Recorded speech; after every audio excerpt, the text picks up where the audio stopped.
how do you achieve good body position? The answer to that question from a lot of riders would simply be, just copy this guy. It's a decent enough plan for some, but for others it could be a bad one. And together with a lack of understanding of what good body position really means, all you're going to do is create unnecessary barriers and problems in your riding. There's so much more to consider, so we're going to lay it all out here. We'll uncover what good body position really means, how to achieve it for yourself, as well as avoid the common mistakes so that you can get into a fantastic place with how you look on the bike, but also how you feel on it too. But before we get to the specifics of creating a great body position, let's quickly tackle the purpose of it as a skill, because if you don't truly understand this part, you'll likely end up approaching all of this in the wrong way. If it wasn't already obvious, body position is more than simply offsetting lean angle, and even less so about looking good in photos, but it's okay to like that.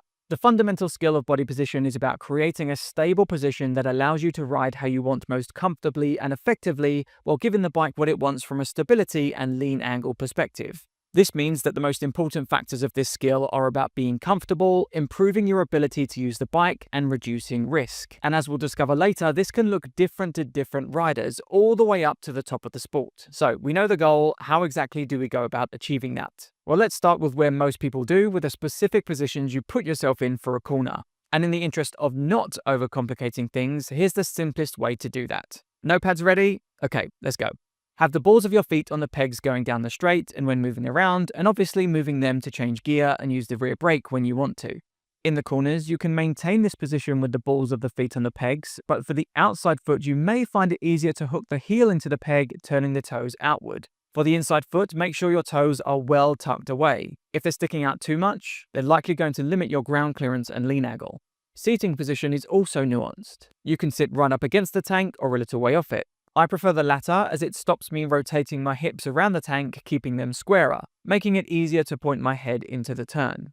But really, whatever gives you the best attachment with the outside leg is okay. In a corner, you'll be pulling your outside leg into the tank to create a solid anchor point. And together with pressing down on the inside peg and engaging your core, you shouldn't have to rely on the bars for support, allowing for a light grip that helps you control the bike better, as well as stopping your arms, wrists, and fingers from fatiguing too quickly. With the inside foot, aim to turn the heel back into the bike if you can, helping open the hip and stick your knee out. How much of your backside you slide off the seat will also affect lower body support. A good starting position will be to have one cheek off, but you can go a little bit either way and still be okay. Generally speaking, the more you slide your backside off, the more effort your legs will have to do to support your upper body and create a light grip. So if this is something you struggle with, consider going with less butt off the seat. Moving up the body, as an easy hang-off position to aim for, look to get your head and upper body a little way inside the center line of the bike. It doesn't need to be any more than that. Finally, sit forward slightly to create some bend in the elbows. This will help create a level of separation from you and the bike, which is better for moving around, and with the forearms more parallel to the ground, steering will feel easier too. And if it feels like your wrist is trapping you and restricting throttle control, consider rotating your hand and wrist outward to create more freedom of movement and better control. This is the fundamental basis of a position that almost every rider can achieve in the corner, and that's usually where most advice ends. But body position isn't some static thing. If you don't know how to transition in and out of this position, then you're only going to continue to create problems. Just quickly before we get to that though, if you're a rider that likes learning this kind of stuff and aiming for higher levels, we're currently running a free online training workshop where you'll learn the key steps to bust your riding barriers and go from complete track riding beginner to calm, comfortable, and confident high-level rider. If you're a development-minded rider, you definitely want to check that out. Okay, getting back to body transitions then. Heading down the straight, you'll be tucked in nicely with the balls of the feet on the pegs, outside of changing gear. Just before you reach your braking point, you want to move your backside off to one side, ready for braking. It's much better to do this early and remove it from a place where you're trying to delicately balance braking and steering. As you hit your braking point, you'll sit up. Support yourself through a combination of one or both legs against the tank, and your arms a little more straight so you can support yourself on the bars. The heavier the braking, the more weight you're likely to have on them. This is normal. As you begin trailing the brakes off and committing to the corner, you'll begin committing your head and upper body to the corner too. How quickly you commit your body will depend on how quickly you steer. A good way to think about it is that you want to reach your maximum hang-off position at a similar point to reaching your maximum lean angle. Now you're in a corner, you'll be adopting all the advice we just talked about on creating a good hang-off, until you can begin standing the bike up at corner exit. When you do that, don't rush to get yourself back onto the bike. Wait for the bike to be near upright before making a conscious effort to bring your head into the middle of it. And be very mindful of what you're doing with the bars in this moment. Yanking on them to heave yourself back onto the bike is a surefire way to pull the front wheel out of alignment, sending you into a tank slapper. What you do with your backside now will depend on what's coming next. Long straight, wait until the bike is upright, then bring it central.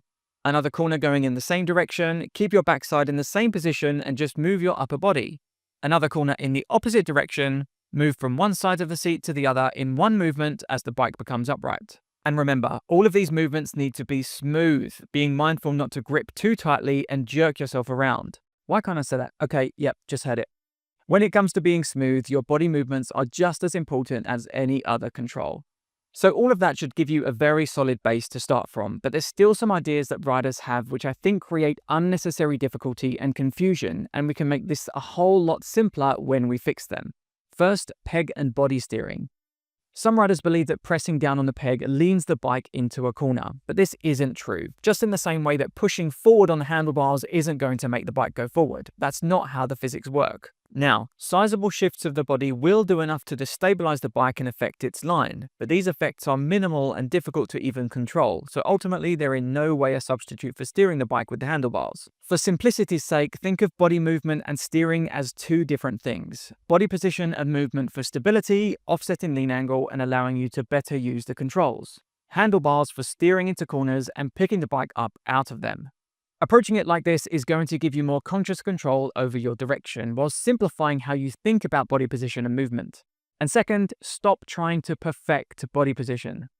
I know there's going to be people that watch this who will argue how riders should be doing things differently, like getting your head lower, maybe moving your backside a little bit more, or slightly angling your elbow 6 inches to the left, whatever. But in my 15 years of riding and over 25 watching racing on TV, do you know what wasn't a common denominator for speed? Perfect body position, whatever that is. History shows us there are plenty of ways to get it done, and you can still go very, very fast without looking like the best riders in MotoGP today. If you can get somewhat close to the visual position I've just laid out while adhering to the most important factors of body position, you can set that to one side and focus on the skills that are really going to make the biggest difference for you. Having said all that, MotoGP is fast becoming its own category when it comes to body position technique, and riders are now taking things to new extremes as bikes evolve and competition heats up. Check out this video here to see how. So how do you feel about body position? I'd love to see how you approach it in the comments down below. But outside of that, thank you so much for watching this one, and I will see you in the next one. Take care.